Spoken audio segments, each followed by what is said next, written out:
मेडिकलच्या विद्यार्थ्यांसाठी यूएसपी ही आहे की तुम्ही एकदा का ग्लोबलच्या बॅचला ऍडमिशन घेतलं मेडिकलला तर तुम्ही डॉक्टर होईपर्यंत अनलिमिटेड बॅच ऍक्सेस करू शकता. नाही झालं परत सांग आपण काहीतरी दुसरं करू.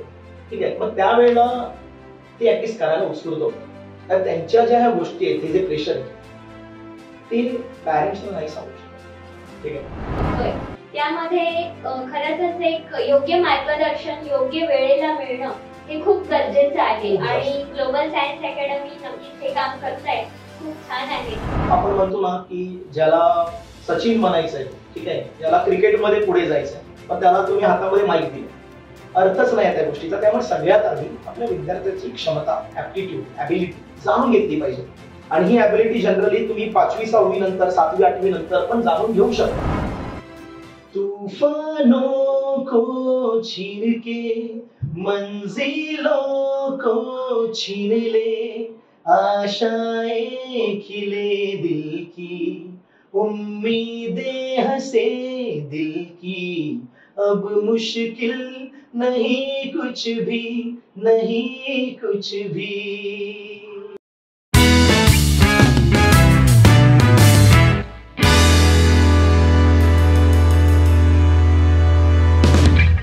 नमस्कार दर्शक हो, अंकुर कला केंद्र आणि एफबी क्रिएशन प्रस्तुत करिअरचं प्रवेशद्वार या आजच्या खास पॉडकास्ट मध्ये मी अजिता तुमचं स्वागत करते.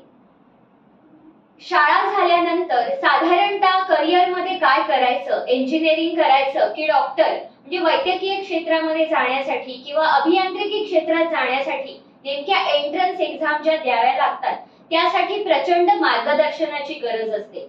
सो आज आपल्याला असंच एक व्यक्तिमत्व लाभलेलं आहे ज्यांची ग्लोबल सायन्स अकॅडमी ही संपूर्ण महाराष्ट्रभर फेमस आहे. आज आपण भेटणार आहोत प्रोफेसर सिद्धेश बोमनलीकर यांना. ते स्वतः बीई मेकॅनिकल आणि एमई थर्मल आहेत. त्याचप्रमाणे IIT बॉम्बे इथे ते रिसर्च असोसिएट म्हणून देखील त्यांनी काम बघितलेलं आहे. सो प्रोफेसर सिद्धेश बोमनलीकर सर, तुमचं आमच्या या पॉडकास्ट मध्ये स्वागत आहे. थँक्यू. मला तुम्ही एक सांगू शकाल का की ही जर्नी तुमची सुरुवात कशी झाली, म्हणजे नेमकं ग्लोबल सायन्स अकॅडमी सुरुवात कशी करायची आहे किंवा आपण एक असं इन्स्टिट्यूट किंवा क्लासेसच चालू करायचे, तर याविषयी थोडंसं सांगाल का आम्हाला? सर्वात आधी तर धन्यवाद सर्वांचे. जो प्रश्न आहे तुमचा त्याला अनुसरून एक उत्तर देतो की ग्लोबल सायन्स अकॅडमी अशी कोणती अकॅडमी खोलायची किंवा त्याच्यासाठी विद्यार्थ्यांना मार्गदर्शन या मार्गाने द्यायचं आहे असा कोणत्याही प्रकारचा विचार त्यावेळेला नव्हता ज्यावेळेला मी इंजिनिअरिंगला होतो. त्यावेळेला ऑब्व्हियसली एक नॉर्मल इंजिनिअरला जसं वाटत असतं की मी एखाद्या बिंग अ मेकॅनिकल बॅकग्राऊंडचं असल्यामुळे की एखाद्या कंपनीमध्ये जायचं आहे, तिकडे आपल्याला जाऊन पुढे जाऊन मशीन्समध्ये काम करायचं, ऑपरेशन्समध्ये काम करायचं, ठीक आहे, किंवा जास्तीत जास्त आपण डिझाईन वगैरे इंजिनियर बनवू, एखाद्या मोठ्या कंपनीला रिप्रेझेंट करू, असंच माझं होतं जनरली. बट इंजिनिअरिंग झाली आणि ड्युरिंग इंजिनिअरिंग मी काही विद्यार्थ्यांना शिकवत होतो कारण तशी गरज पडत होती त्यांना आणि थोडा अकॅडमिक्स मध्ये बेटर असल्यामुळे त्यांना असं नेहमी वाटायचं की चला आपण, आणि त्यावेळेपासून सर्वांनी मला सिद्धेश सर म्हणायला लागले होते. आफ्टर इंजिनिअरिंग ज्यावेळेला रिसर्च प्रोजेक्ट चालू झाला IIT मध्ये तर त्यावेळेला थोडा फ्री होतो कारण त्यावेळेला कुठलीही कंपनी असं जॉईन करू शकणार नव्हतो. सो टीचिंग हे आपण तुम्ही म्हणू शकता की ऍक्सिडेंटल आलेलं आहे माझ्या लाईफमध्ये, ठीक आहे. आणि चला एक काम करूया, हा टाइम मिळतोय सकाळी, हा टाइम मिळतोय संध्याकाळी, ह्याच्यात कुठलीही कंपनी जॉईन करू शकत नाहीये. सो अशा वेळेला मी विचार केला की चला आपण टीचिंग जॉईन करूया. मग वेगवेगळ्या मुंबईतल्या कोचिंग इन्स्टिट्यूट्स मध्ये मी गेलो आणि तिथे जाऊन मी टीचिंग सुरू केलं. कॉलेजेसला जाऊ शकत नव्हतं, त्याचं कारण असं होतं कॉलेजेसचे टायमिंग दुपारी वगैरे असायचे आणि त्यावेळेला माझा रिसर्च प्रोजेक्ट चालू होता. सो अशा वेळेला कोचिंग इन्स्टिट्यूट्सला जॉईन केलं, तिथे पाहिलं, वेगवेगळ्या टाईपच्या कोचिंग्समध्ये शिकवलं. त्याच्यामध्ये काही फ्रँचाईज मॉडेलच्या मोठ्या कोचिंग्स होत्या, तर काही लोकल लेवलच्या आपल्या चांगल्यापणे शिकवणाऱ्या कोचिंग्स, या सगळीकडे मी शिकवलं. तिथून काही प्लस मायनस गोष्टी मी पाहिल्या की हा इथे हे चांगलं आहे, हे वाईट आहे, ठीक आहे, किंवा या गोष्टींमध्ये इम्प्रुव्हमेंट करायची गरज आहे. त्या सगळ्या गोष्टींवरती एक थोडीशी नोंद ठेवली माइंडमध्ये आणि त्यावेळेला कुठेही माइंडमध्ये नव्हतं की स्वतःची अकॅडमी खोलायची, ठीक आहे. बट ओव्हरऑल असं झालं की एक काम करूया, आता एक टाइम आलेलाच आहे की जिथे मोठ्या इन्स्टिट्यूट्स आपले इनपुट्स कधी कधी ऐकत नाहीयेत, त्यांना ज्या गोष्टी विद्यार्थ्यांना हव्या आहेत, ज्या आम्हाला ते सांगतायत, पण कधी कधी इन्स्टिट्यूट लेवलवरती ते इम्प्लिमेंट होत नाहीयेत. मग त्याच्यावरती पर्याय काय, तर इन्स्टिट्यूटला सांगत बसणं आणि त्यांच्याकडचे अप्रोचेस वरती थांबून राहणं, ह्याच्यापेक्षा एक काम करूया, स्वतःच काहीतरी चालू करूया. जर स्वतःच्याच माइंडमध्ये काही गोष्टी आहेत, जर विद्यार्थ्यांना त्या इंटरॅक्टिव्हली हव्या असतील, विद्यार्थ्यांच्या आजच्या नीड जर समजून घेण्यासाठी तशी अकॅडमी हवी असेल, तर मग मला वाटलं 10 लोकांना सांगून त्यांच्या मार्फत ते करवण्यापेक्षा स्वतःच एक पाऊल उचलावं आणि पुढे जावं. तर त्या मार्गाने मी 2017ला ग्लोबल सायन्स अकॅडमी जी आहे ती माझ्यासारख्याच समविचारांची जी होती टीचिंगची पूर्णपणे टीम, त्यांना घेऊनच मी ती ओपन केली होती. तर त्यामुळे प्रश्नाचं उत्तर हेच आहे की आधीपासून हे माइंडमध्ये काही नव्हतं, बट नंतर जसा लाइफ का फ्लो चलते गया वैसे मुझे लगने लगा की स्टूडेंट्स को रिक्वायरमेंट है, तो चलो रिक्वायरमेंट को फुलफिल करते हैं. सो त्या माध्यमातून ग्लोबल सायन्स अकॅडमी स्टार्ट झाली.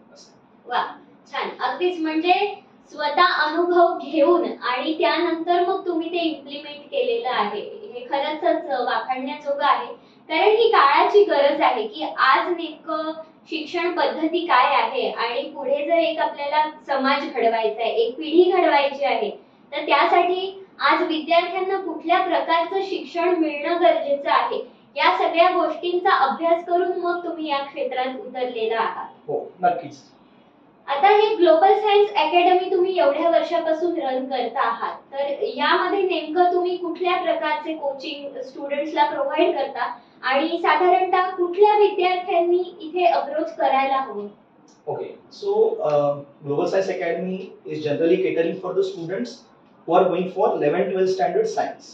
So suppose ते सायन्सच्या फील्डमध्ये जात आहेत आणि त्यांना पुढे जाऊन इंजिनिअरिंग, मेडिकल, फार्मसी किंवा तत्सम कोणत्याही फील्डमध्ये जायचं असेल, ठीक आहे, तर ते 11वी पासूनच त्याचा अभ्यासक्रम सुरू होतो. एक्झामिनेशन 12वीच्या नंतर असतात, पण अभ्यासक्रम 11वी 12वी दोघांवरही आधारित असतो. मग अशा वेळेला विद्यार्थ्यांनी 11वी 12वी साठी जर जॉईन करायचं असेल तर ते ग्लोबल सायन्स अकॅडमीला जॉईन करू शकतात. सुरुवात जी असते ती त्यांच्या आधी तर करिअर मार्गदर्शनापासूनच सुरू होते. त्याच्यानंतर त्यांचे ऍप्टिट्यूड्स वगैरे चेक केले जातात. ऍप्टिट्यूड चेक करून जेव्हा आम्हाला कळतं, किंवा बरेच पालक आजकाल असतात की ते अवेअर आहेत, त्यामुळे ते ऍप्टिट्यूड टेस्ट करूनच येतात विद्यार्थ्यांची, आणि ते आमच्याकडे त्या सर्व्हिसेस त्यांना ज्या कोचिंग त्यांना हव्या असेल त्याच्याबद्दल इन्क्वायरी करतात आणि त्या मग आपण त्यांना सलग 2 वर्ष पूर्णपणे प्रोव्हाइड करतो. सर इंजिनिअरिंगची एक्झामिनेशन, मेडिकलच्या एक्झामिनेशन, फार्मसीची examination according to their need, त्या सगळ्या आपल्याला along with the boards we are provide. म्हणजे इथून तुम्ही इंजिनियर्स आणि डॉक्टर घडवता आहात. या सगळ्या प्रोसेस मध्ये जेव्हा पॅरेंट्स सोबत तुमचं इंटरॅक्शन होतं, तर तो कसा अनुभव आहे तुमचा? पॅरेंट्स सोबत ज्या वेळेला इंटरॅक्शन होतात त्याचे इंटरॅक्शनचे पण भाग आहेत. म्हणजे जे पहिल्यांदा येतात किंवा मग नंतर जेव्हा ते आमच्या प्रोसेसचा पार्ट होतात, तर सुरुवातीला जेव्हा ते इंटरॅक्शन्स येत असतात तेव्हा त्यांच्या माइंडमध्ये खूप प्रश्न असतात. ऑब्व्हियसली आपल्या विद्यार्थ्याला घेऊन प्रत्येक पॅरेंट जो असतो त्यावेळेला तो खूप विचारामध्ये असतो. तो त्याला ठरवता येत नसतं की एक्झॅक्टली माझ्या शंकेचं निरसन होईल की नाही. ऑनलाईन शोधायचा प्रयत्न करतात, त्याच्यामध्ये 1760 साइट्स आहेत. त्या साइट्समध्ये कधी कधी माहिती जुनी असते, नवीन असते, आणि सायन्समध्ये दर 3-4 वर्षाने काही ना काहीतरी चेंजेस होत असतात. त्यामुळे ती अद्ययावत माहिती आहे की नाही आहे ह्याच्यासाठी ते आमच्याकडे ज्या वेळेला येतात जेव्हा त्यांना कळतं की इथली जी प्रोसेस आहे त्याच्यामध्ये आधी तुमच्या सगळ्या शंकांचं निरसन, त्याच्याबरोबर काही एक्स्ट्रा गोष्टी जेव्हा देतो आम्ही, किंवा हे इनपुट्स आहेत ते तुमच्या विद्यार्थ्यासाठी त्या करिअरसाठी इम्पॉर्टंट आहेत, तर अगदी या 2 वर्षामध्ये काय करायचंय पासून त्या करिअरमध्ये एंटर केल्याच्या नंतर काय करायचं इथपर्यंत पूर्णपणे एक जवळपास 45 मिनिट्स टू 1 आवरचं मिनिमम सेशन त्यांचं होतं. त्याच्यानंतर त्यांना जो सॅटिस्फॅक्शन असतं, ठीक आहे, त्यांच्या माइंडमध्ये जो सॅटिस्फॅक्शन असतं की हा त्यांचे बरेचसे प्रश्न निरसन झालेले आहेत. नंतर काही प्रश्न येतात, मग त्याच्यासाठी फोन कॉलवरती आम्ही अवेलेबल असतो. तर हा तर झाला सुरुवातीचा इंटरॅक्शन, ज्याच्यामध्ये त्यांना खूप बरं वाटतं की आम्ही अशा ठिकाणी आलोय जिथे आमच्या प्रश्नांची उत्तर आम्हाला मिळतात. अच्छा, विद्यार्थी ज्यावेळेला आमच्या प्रोसेसमध्ये असतो, म्हणजे तो शिकत असतो इथे, त्याचे एक्झाम्स चालू असतात, ऍट दॅट टाइम ऑल्सो त्यांना तो ऍक्सेस अवेलेबल असतो. ते इथे येतात. त्यांच्या काही विद्यार्थी ऑब्व्हियसली कॉम्पिटेटिव्ह एक्झाम्स म्हणताना तुम्हाला सखोल मेहनत करायची, भरपूर मेहनत करायची, अभ्यास खूप जास्त डीप आहे. तर कधी कधी विद्यार्थी मागे राहतात, कधी कधी त्यांची आपण म्हणू शकतो की कंटाळा येतो, त्यांना प्रोक्रॅस्टिनेशन करतात. मग अशा वेळेला पॅरेंट्स समोर एकच पर्याय असतो की सायकोलॉजिस्ट कडे जाण्या अगोदर सिद्धेश सरांकडे येऊया. कदाचित त्यांच्याकडे चांगले रस्ते अवेलेबल असतील आणि त्याप्रमाणे मग ते आपल्याला गाईड, ठीक आहे. सो त्यामुळे तो पण एक जो असतो आफ्टर प्रोसेसमध्ये, तेव्हा पण पॅरेंट्स असतात ते वेल सॅटिस्फाईड असतात आमच्याकडे. Very nice. कारण आजच्या काळामध्ये बघा कसं आहे की पालकांचा आणि विद्यार्थ्यांचा संवाद होणं खूप गरजेचं आहे करिअरच्या दृष्टीने, आणि तो एक संवादातला दुवा होण्याचं काम तुम्ही करताय, हे खूप अगदीच म्हणजे वाखाणण्यासारखंच आहे. आता तुमच्याकडे ग्लोबल सायन्स अकॅडमी मध्ये ही जी सगळी प्रोसेस होते, यामध्ये फक्त ग्लोबल सायन्स अकॅडमीचंच एवढं रँकिंग आहे, किंवा आता बघा आपण बऱ्याचशा इन्स्टिट्यूट बघतो, पण आम्ही तुमचा सक्सेस रेट देखील बघितलेला आहे. तर या मागचं यशाचं गुपित काय आहे, तुम्ही सांगू शकाल का? यशाचं गुपित असं तर काही सांगता नाही येणार मला. फक्त मला इतकं माहिती आहे की जी अकॅडमी मधली जितकी पण लोक आहेत जे याच्याबरोबर असोसिएटेड आहेत त्यांचं ध्येय हे विद्यार्थ्यांचं ध्येयच आहे. विद्यार्थी जर इथे एक स्वप्न घेऊन येतो तर ते स्वप्न इथले सगळीजण आपल्यामध्ये सामावून घेतात आणि मग त्याच्या अनुषंगाने ज्या ज्या गोष्टींची गरज लागते त्या त्या गोष्टी आम्ही इम्प्लिमेंट करत राहतो. ठीक आहे. दुसरी महत्वाची गोष्ट, जर प्रश्नाचा ओघ जर युएसपी कडेच असेल, समजा की नक्की युएसपी काय आहे, तर वेगवेगळ्या प्रकारच्या युएसपी आहेत. फॉर एक्झाम्पल ऑपरेशन्स मध्ये वेगळी युएसपी आहे. टेस्ट पॅटर्न एक्झाम्स तुम्हाला माहिती आहे हा एवढा मोठा एक्झामिनेशन असतात. JEE ऍडव्हान्स ही जगातली दुसऱ्या नंबरची टफेस्ट एक्झामिनेशन आहे जगामध्ये. मग अशा वेळेला तिथला जो अभ्यासक्रम विद्यार्थ्यांना 16-17 वर्षाच्या विद्यार्थ्यांना करायचा असतो त्या विद्यार्थ्यांची एक्झामिनेशन थ्रू त्यांना कळतं की एक्झॅक्टली त्यांना किती मेहनत करायची, आणखी त्यांचा अभ्यास बरोबर चाललाय की नाही वगैरे. तर एक्झामिनेशन मध्ये पण काही युएसपी आहेत. आता ऑपरेशन्स मधल्या जर युएसपी सांगायला गेलो तर टीचिंग मध्ये 2 प्रकार असतात. जसं सगळ्यांनाच माहिती आहे की बोर्डची टीचिंगही असते आणि मग एंट्रन्सची प्रवेश परीक्षांची टीचिंग असते. सो ग्लोबल मध्ये जेव्हा तुम्ही प्रवेश परीक्षांसाठी अप्लाय करता ऍट दॅट टाइम तुम्हाला बोर्डची टीचिंगही मिळते. बऱ्याचशा ज्या काही फ्रँचाईज कोचिंग किंवा मॉडेलवरती चालणारे कोचिंग्स आहेत त्या फक्त एंट्रन्स शिकवतात. बोर्डसाठी विद्यार्थ्यांना स्वतःहून करावं लागतं. जर कोणी स्मार्ट विद्यार्थी असतील, अभ्यास असतील ते स्वतःहूनच करतात किंवा मग त्यांना काही प्रायव्हेट कोचिंगची गरज लागते बोर्डसाठी फक्त, पण इथे त्याची गरज नाही लागत. सो ही झाली युएसपी की तुम्हाला बोर्ड्स एंट्रन्स दोघांची पण प्रिपरेशन मिळणार आहे. दुसरी युएसपी अशी आहे ती मेडिकलच्या विद्यार्थ्यांसाठी. मेडिकलच्या विद्यार्थ्यांसाठी युएसपी ही आहे की तुम्ही एकदा का ग्लोबलच्या बॅचला ऍडमिशन घेतलं मेडिकलला तर तुम्ही डॉक्टर होईपर्यंत अनलिमिटेड बॅच ऍक्सेस करू शकता. म्हणजे तुम्हाला समजा कधी कधी असं होतं की 16 लाख विद्यार्थी मेडिकलला अप्रोच करतात दरवर्षी, अंदाजे 90,000च्या आसपास गव्हर्नमेंटल सीट्स आहेत. म्हणजे हा जो रेशो जर आपण बघितला तर प्रत्येक 17 ते 18 विद्यार्थ्यांपैकी एकाला मिळणार आहे. ठीक आहे. मग अशा वेळेला समजा जर या वर्षी नाही झालं मग पुढच्या वर्षीसाठी जेव्हा तुम्ही अप्लाय करता त्यावेळेला ग्लोबलकडनं तुम्हाला कुठलीही फीस चार्ज होत नाही, कारण तुम्ही ऑलरेडी ऍडमिशन घेतलेलं आहे म्हणताना तुम्ही पुढच्या बॅचलाही ऍक्सेस करू शकता. ठीक आहे. जोपर्यंत तुम्हाला कोणतीही एक डॉक्टरची डिग्री किंवा डॉक्टरचा आपण ऍडमिशन म्हणतो, MBBS असेल, BHMS असेल, आयुर्वेदिक, या सगळ्यापैकी कुठेही जर मिळालं तोपर्यंत आपण तुम्हाला शिकवतच राहणार. सो ही झाली एक मेडिकल फील्डसाठीची युएसपी. इंजिनिअरिंग साठी अशी कुठली तरतूद करायची गरज नसते. त्याचं कारण आहे इंजिनिअरिंगला नॅशनल लेवल बरोबरच स्टेट लेवलचे पण एक्झामिनेशन आहेत. तर विद्यार्थी स्टेट लेवलचे एक्झामिनेशन क्रॅक करतात आणि इंजिनियर तर बनतातच. मेडिकलसाठी थोडी टफ एक्झामिनेशन असल्यामुळे कम्पॅरेटिव्हली तिथे आपण ही युएसपी दिलेली आहे की अनलिमिटेड बॅच ऍक्सेस हे तुमच्यासाठी अवेलेबल असतं. अच्छा, तिसरी युएसपी आहे एक्झामिनेशनची. आता क्लासेस तर एक्झामिनेशन ठेवतातच आहेत. ठीक आहे. बट क्लासेस एक्झामिनेशन ठेवत असताना बऱ्याच वेळेला कसं होतं चॅप्टर वाईज एक्झामिनेशन असते. ऍट द सेम टाइम त्याच्यानंतर जी एक्झामिनेशन असते ती असते एक 5 ते 6 चॅप्टर्स वरती आधारित, ज्याला आपण सुप्रीम टेस्ट म्हणतो, आणि मग फायनली प्रिलिम टेस्ट असतात. पण आपल्याकडे एक युएसपी अशी आहे की एखाद्या विद्यार्थ्याला जर वाटलं की आपण हे 3-4 चॅप्टर माझ्या लेवलला मी प्रिपेअर केले, मला या चॅप्टर्सची फक्त प्रिपरेशन करायचे, तर त्याच्याही टेस्ट तुम्ही देऊ शकता. तर ही झाली चॅप्टर वाईज युएसपी की तुम्हाला जसे पाहिजे तसे टेस्ट आम्ही कस्टमाइज लेवलवरती बनवून देतो आणि त्याचे जे असेसमेंट असते ती पण तुम्हाला 1 ते 2 दिवसामध्ये लगेच मिळते. काही ऍप्स सुद्धा जे आहेत ज्या आम्ही स्वतःहून ऍप डिझायनरशी बसून बनवलेले आहेत त्याच्या थ्रू विद्यार्थ्यांना पण बराच फायदा होतो. त्याच्यामध्ये जवळपास विद्यार्थी 80 ते 90,000 क्वेश्चन्सला ऍक्सेस करू शकतात आणि एवढे क्वेश्चन जर चांगल्यापणे विद्यार्थी करतो याचा अर्थ काय, त्याची एक्झामिनेशन क्रॅक होणार आहे. ठीक आहे. सो या काही युएसपी घेऊन ग्लोबल चालतं.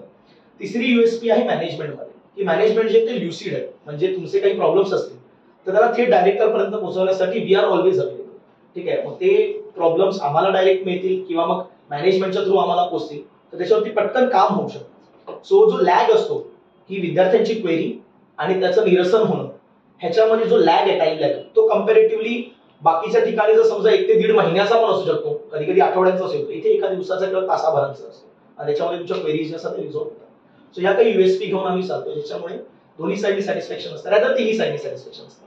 स्टुडंट, टीचर आणि पॅरेंट्स तिन्ही सॅटिस्फाईड असतात. Very nice. म्हणजे कस्टमाइज तुम्ही खरं तर स्टुडंटसाठी एक्झाम वगैरे घेताय हे ऐकून खूप छान वाटलं. कारण शेवटी कसं आहे की पॅरेंट्सने काही विश्वासाने मुलं तुमच्याकडे सुपूर्द केलेली असतात त्यांचं भविष्य घडण्यासाठी आणि त्यांची प्रोग्रेस होतीये आणि मेन म्हणजे या सगळ्याचा त्यांच्या व्यक्तिमत्वावर एक वेगळा काही प्रभाव पडतोय, हे खूप गरजेचं आहे. आता मला एक तुम्ही सांगा की तुम्ही तर इथे एक्झाम आणि पुढे जे काही एंट्रन्स आहे त्याच्यासाठीची तयारी करून घेत असताना विद्यार्थ्यांच्या मानसिकतेवर देखील काम करतात? खूप महत्वाचा प्रश्न आहे हा. म्हणजे तसं पाहायला गेलं तर माझं मत असं आहे की जेव्हा तुम्ही या अशा परीक्षांना जात असता, अप्रोच करत असता, तेव्हा तुम्ही मनातून किती रेडी आहात हा पहिला भाग झाला. दुसरा भाग हा आहे की विद्यार्थी सुरुवातीला जेव्हा ऍडमिशनच्या टेबलवर बसलेला असतो त्यावेळेला तो खूप उत्स्फूर्त असतो की असे आम्हाला उत्तर ऐकायला मिळतात की बेटा ऐसे एग्जामिनेशन ये पैटर्न है, ये आपको करना है और ये हमारी तरफ से होगा. सर मैं अपना 100% दूंगा. ठीक आहे. तर सुरुवातीला 10वी झाल्याच्या नंतर त्यांचा हा 100% जो असतो तो खूप जोरात असतो, खूप जोमात असतो. पण मग ज्या वेळेला ते ऍक्च्युअली ही प्रोसेस बघतात, हा अभ्यास किती मोठा आहे, काय आहे, ठीक आहे, त्यानंतर कदाचित ते गांगरून जाऊ शकतात. बिकॉज त्यांनी जो माइंडमध्ये एक इल्युजन बनवलेलं असतं की ठीक आहे, मी 10वीला एवढ्या एवढ्या लेवलचा अभ्यास केलाय म्हणताना जास्तीत जास्त काय असेल तर 1-2 स्टेप वर. पण अभ्यास ऍक्च्युअली थोडा वर आहे. कठीण नाही म्हणता येणार. सातत्याने जर केला तर तो होतो. पण त्यासाठी कन्सिस्टंट गाईडन्स लागतं. आणि ह्या 2 वर्षांमध्ये तुम्ही एकाच पद्धतीने अभ्यास नाही करू शकत.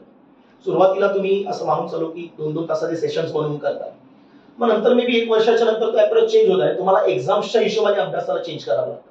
मग अशा वेळेला विद्यार्थी गांगरून जातो. जर त्याच्या प्रश्नांची जर उत्तरं नीट कोणी देणारं नसेल तर मग तो पॅनिक होतो.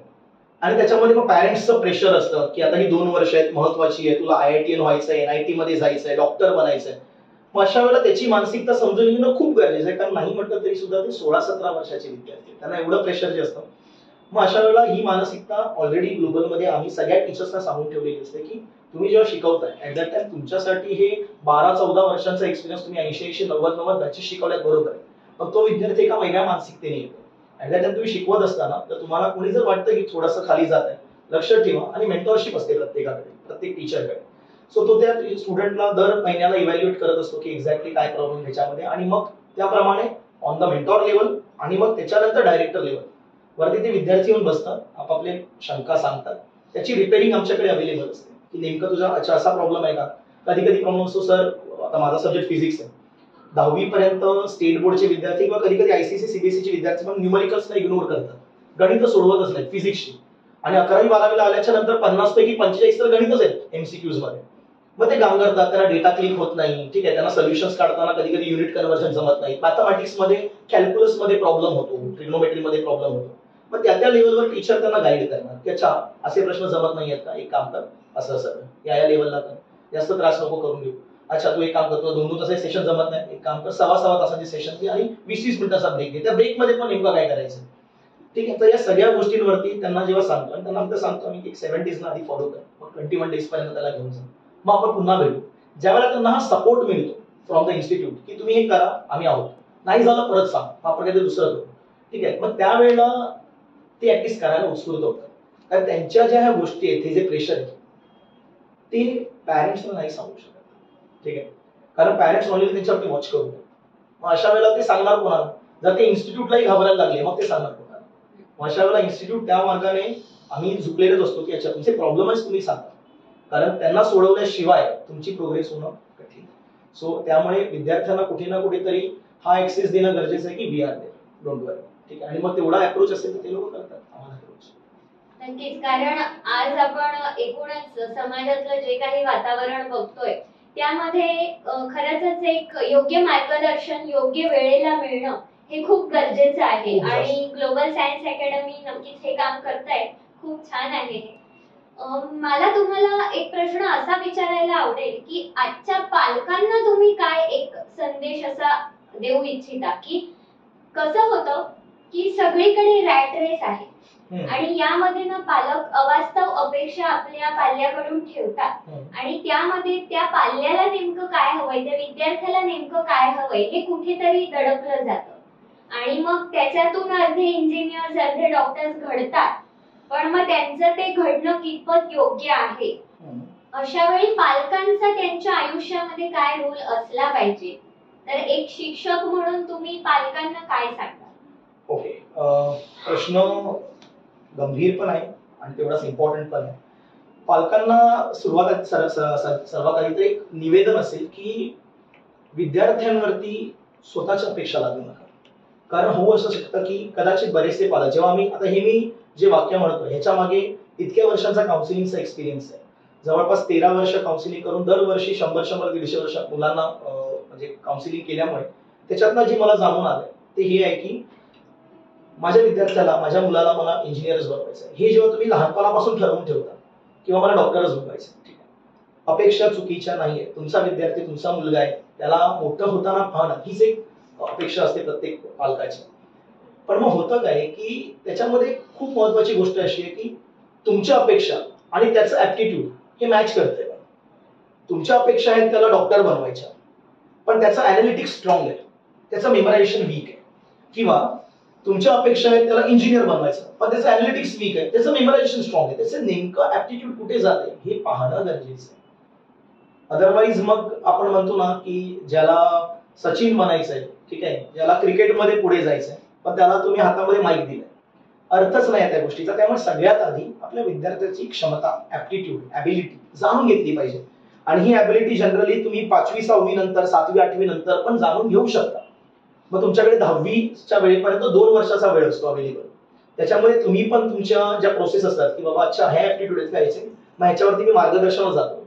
इन शॉर्ट 10वी नंतर लगेच 2 महिन्यांमध्ये पॅनिक होऊन एखादे डिसिजन घेण्यापेक्षा एक 2-3 वर्ष अगोदरपासून विद्यार्थ्याच्या ऍप्टिट्यूड्स वरती आधी अभ्यास करा. त्याची अॅनालिटिक्स स्ट्रॉंग आहे, त्याची मेमरायझेशन स्ट्रॉंग आहे, त्याची ड्रॉइंग स्किल्स स्ट्रॉंग आहे, नेमकं काय स्ट्रॉंग आहे, त्याच्या अनुषंगाने बाहेर आज इंडियन मार्केटमध्ये आणि ग्लोबल मार्केटमध्ये एक्झॅक्टली काय गोष्टी आहेत ज्या त्यांनी करायला हव्या. जर त्या तुम्हाला माहिती नसतील तर कुठल्या तज्ञाला विचारा. एक चूक आणखी पालक करतात की ते आपल्या ओळखीचे 2-4 रिलेटिव्ह असतात किंवा 1-2 नेबर्स असतात, त्यांना विचारतात, त्यांनाही पूर्ण माहिती असते नसते आणि त्यानुसार ते निर्णय घेतात. तरी सेकंड गोष्ट असते मग जेव्हा पण आमच्याकडे काउन्सिलिंग देतात, अच्छा ऐसा होता है सर, हमें तो ऐसे पता था. सो मग ते कुठेतरी त्याच इल्युजन मध्ये असतात की अच्छा असं असं चाललंय बाहेर, पण असं नसतं. तिसरी महत्वाची गोष्ट मला ही सांगायची आहे पालकांना की बऱ्याचदा असं पालकांच्या तोंडून निघतं की त्याला जे करायचं ते करू द्या, आमचा काही फोर्स नाही. ठीक आहे, ही वृत्ती चांगली आहे, मी याला विरोध नाही करत. रॅदर हे बरं आहे की जुन्या काळामध्ये पालक जे फोर्स करायचे तेच विद्यार्थ्यांना करावं लागायचं. आजकाल पॅरेंट्सचं असं आहे की नाही त्याला जे करायचं ते करू द्या. पण माझं असं मत आहे की डायरेक्ट तसा पण निर्णय नका घेऊ. आधी तुम्ही पण जरा जाणून घ्या सगळ्या गोष्टी एक्झॅक्टली काय आहे, ठीक आहे, कुठल्या गोष्टी त्याच्यासाठी योग्य आहेत नाही योग्य आहेत ह्याचं तुमचं पण एक मत बनवा आणि त्याला आधी ते ऍक्सेस द्या. आधी त्याला ती ऍप्टिट्यूड समजून घेऊ द्या, स्वतःच्या क्षमता समजून घेऊ द्या, आधी सगळे करिअर ऑपॉर्च्युनिटीज काय ते समजून घेऊ द्या, त्याच्यानंतर त्याला निर्णय करायला. अदरवाईज होतं काय, तो 3-4 ऑप्शन्स त्याला फक्त माहिती असतात 10वी पर्यंत आणि तो त्या 3-4 ऑप्शन्स पैकीच एक निवडायला जातो आणि पालक म्हणत त्याला जे निवडायचं ते निवडू. ह्याचा अर्थ तुम्ही त्याला शॉपिंग मॉलला घेऊनच नाही गेला, एका छोट्या दुकानामध्ये घेऊन गेला जिकडे 10 शर्ट लागलेले, तुम्हाला एकच निवडायचं आहे. तुम्ही काम करताना ऍक्सेस दाखवा नेमकं काय, तेवढं तरी तुम्ही करू शकता आणि त्याच्यानंतर त्याला ठरवूया. आय नो मल्टिपल ऑप्शन्स नंतर कन्फ्युजन वाढू शकतं, म्हणूनच मी म्हणालो ही गोष्ट 10वी नंतर करण्यासारखी नाही, ही 8वी पासूनच सुरू झाली. आणि त्यामुळे पालकांसाठी या 3 गोष्टी आहेत, मी नंबरिंग करून सांगतो. पहिलं की आवाजवी अपेक्षा नका ठेवू, त्याचे ऍप्टिट्यूड चेक करा. दुसरं 10वी नंतर लगेच नाही, 8वी पासूनच जरा सुरू करा त्याचा ऍप्टिट्यूड चेक करायला आणि त्याप्रमाणे त्याला करिअर ऑप्शन्स दाखवायला, ठीक आहे. आणि तिसरं संपूर्णपणे त्याच्यावरती सोडू नका, तो फक्त 14-15 वर्षाचा विद्यार्थी, त्याला संपूर्णपणे या गोष्टी माहिती नाहीत की एक्झॅक्टली काय करायचं. हे झालं करिअर चूज करताना. आता 11वी-12वीला विद्यार्थी आलाच आहे समजा, तर मग आता पालकांनी काय करावं. तर ऑब्व्हियसली ठीक आहे, जर तो बरोबर परफॉर्म करत नसेल किंवा नाही करत असेल तर पॅनिक होणे साहजिक आहे, बिकॉज पॅरेंट्सची स्वप्न ऍज वेल एज त्यांचा पैसा या दोन्ही गोष्टी लागलेल्या असतात.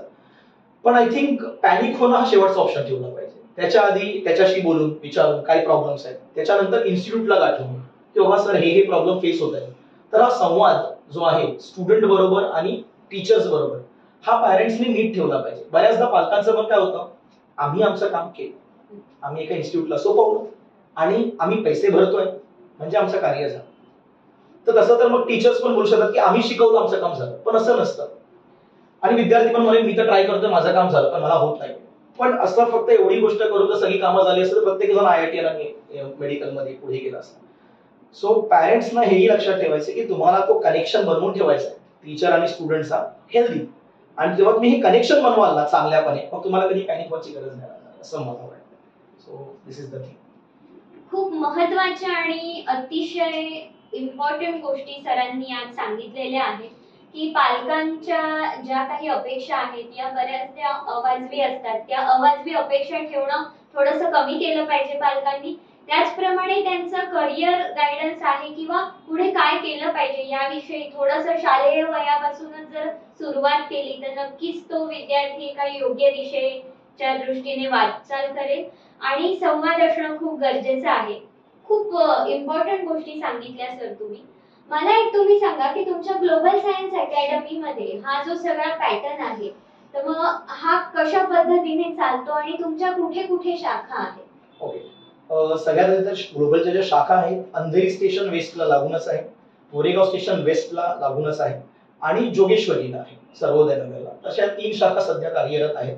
आणि पॅटर्न हा खूप जास्त क्लिष्ट नाही, डिफिकल्ट नाही, सिंपल आहे. यू आर ऍडमिटेड, तुम्ही तुमचं ऍडमिशन होत आहे अँड देन तुमच्या एक्झामिनेशनच्या साठी जी प्रिपरेशन असते ती सुरू होते. सर्वात आधी सर्वात महत्त्वाचं म्हणजे जे विद्यार्थी येतात ते वेगवेगळ्या बोर्डाचे असतात.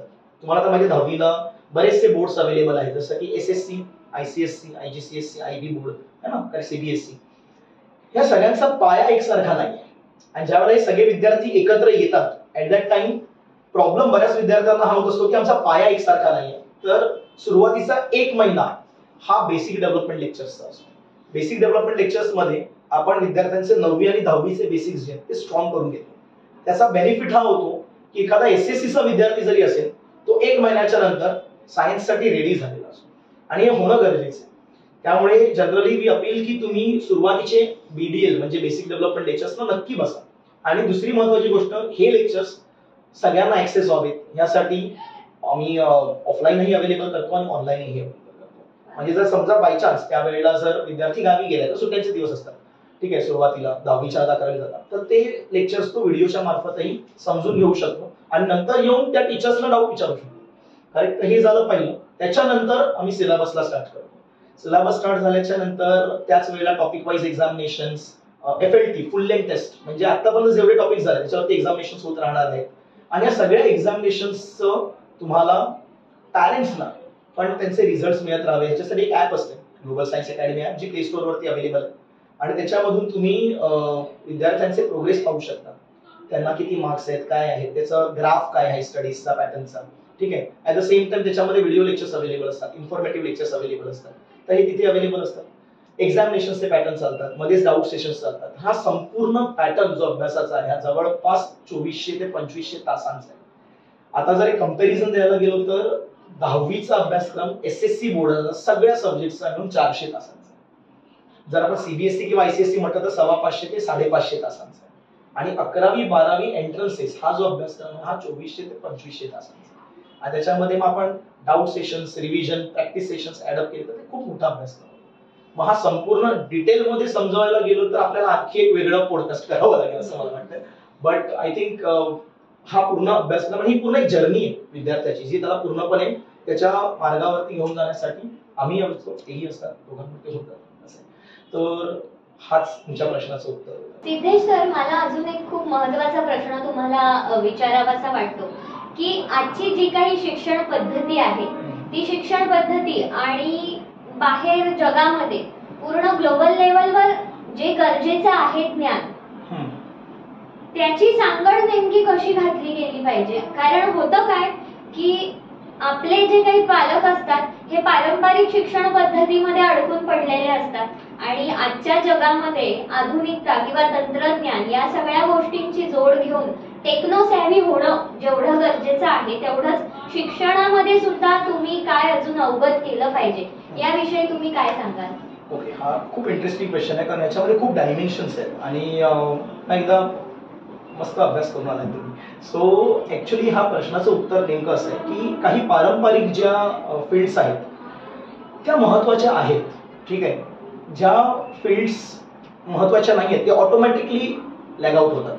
आता फॉर एन एक्झाम्पल, जर एखादा विद्यार्थी किंवा पॅरेंट्स इंजिनिअरिंग किंवा मेडिकल किंवा फार्मसी सारख्या पारंपरिक ठिकाणी जर जायचा विचार करतो तर ते चुकीचं नाही म्हणता येणार पूर्णपणे. But at the same time मी म्हणाल्याप्रमाणे तुमची जी ऍप्टिट्यूड आहे त्याच्या अनुषंगाने बाहेर आज ग्लोबल मार्केटमध्ये बऱ्याच गोष्टी अवेलेबल आहेत. जर तुमचं ऍप्टिट्यूड हे समजा एखाद्या कला क्षेत्राकडे जात असेल आणि त्यात तुम्ही टेक्नो सॅव्ही असाल, तुमचं जर 8वी 10वी पर्यंतच कळतं की तुम्ही टेक्नॉलॉजीला पटकन अवगत होताय, त्यात तुम्ही कलाप्रेमी आहात, तर आज डिजिटल प्लॅटफॉर्म्सवरती बऱ्याचशा गोष्टी अवेलेबल आहेत, ठीक आहे, ज्याच्यावरती तुम्ही जाऊ शकता. सगळ्यांनाच माहिती आहे की आर्टिफिशियल इंटेलिजन्स, AI जे आहे किंवा डेटा सायन्स जे आहे ह्या फील्ड्स मोठ्या होत आहेत. म्हणताना त्या फील्ड्समध्ये आपण पुढे जाऊन काही करिअर करू शकतो का?